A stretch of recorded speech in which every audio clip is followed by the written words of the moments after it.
So I tell the story in the book of a woman called Lenore Skenazy, who you guys should totally have on. You'd absolutely love her, hero. So Lenore grew up in a suburb of Chicago in the 1960s, and kind of normal suburb.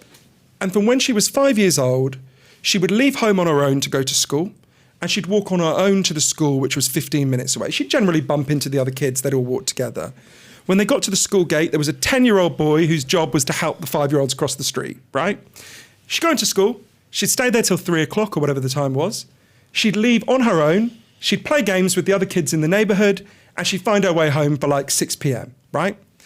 By the time Lenore had kids of her own in the 90s, she was living in Queens in New York, that had completely ended, right? She was expected to walk her child to school and be waiting at the school gate when he came out.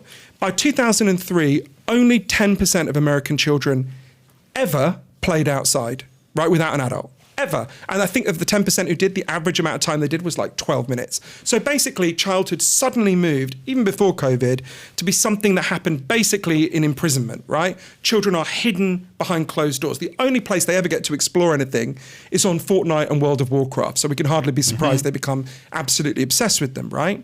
And it's not a coincidence, I think, that this complete transformation of childhood, which we were just on the cusp of, like I played outside. Did you guys play outside? Yeah, of course. All the time. Exactly, completely. We're basically the last people in the Western world who as kids got to play outside. And I don't think it's a coincidence that this huge transformation of childhood coincided with an enormous increase in children's attention problems. Because if you look at this unprecedented change that's happened. There's never been a generation of human children ever who were kept inside their homes. When we were kids, or when our parents were kids, if someone kept their child locked away all day, I mean, that would have been regarded as child abuse, right? This transformation contains all sorts of smaller changes that have fucked people's attention. Think about a really simple one. Exercise. The evidence that exercise is good for your brain is overwhelming. It massively improves your attention. If you're struggling to focus, go for a run, right? We have prevented our children from exercising. Only 73% of elementary schools in the United States have any form of recess, right? If you wanted to fuck up children's ability to focus, you would be so crazy as to try to get 73% have any, so that's 27% have no recess. So 3 out of 4 do have recess. Yeah, but even those, it's very small, right? Wow. So, and a quarter have no recess at all, right?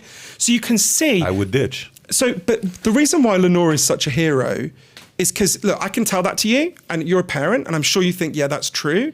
But also you're like, if I'm the only person who lets my kid go out to play, the kid gets scared and I look like a crazy person. So Lenore built a big part of the solution so that obviously most of my book, Stolen Focus, is about how we solve these problems. And Lenore, I think, pioneered a key part for kids. So what she does is she goes to whole schools and whole neighborhoods. She runs something called Let Grow. Any parents listening, go to letgrow.org.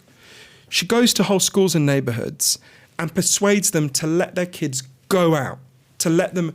She believes that for children to be able to become functioning adults, they have to be able to experience increasing levels of independence in their lives, right? You have to face challenges. You become resilient. Exactly what you're saying. You have to have a little bit of suffering. You have to get lost in the neighborhood. He was literally just saying this yesterday at lunch. Exactly. Were you not?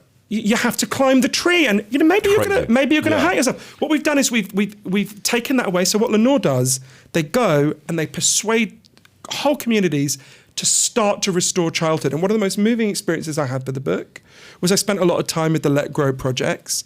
I went to one in Long Island, and there was a boy there, a 14-year-old boy.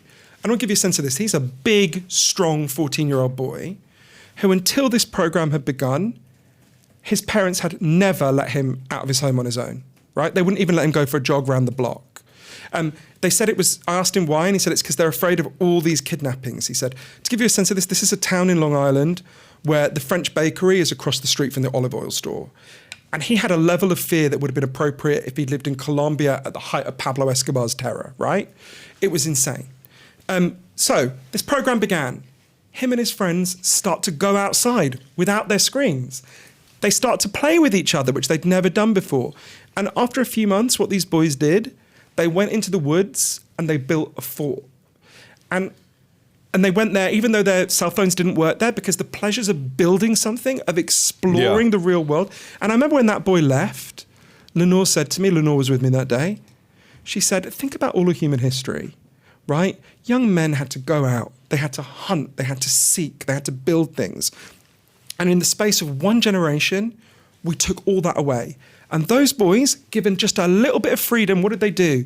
They went and they built a fort, right? This is so important for attention, to be able to explore and build. If you just blunt a child, and it was so sad because I was thinking about all the kids I know who don't ever get that. Does that all ring true to you guys? Of course it does. I mean, I lived in Germany. In Iran, my dad wouldn't let me play outside because he was so worried about, you know, what they were doing. The climate wasn't healthy for kids to play outside, although my dad would take us out on Friday to Parque Johann. It was the Shah's name. They changed the name since there.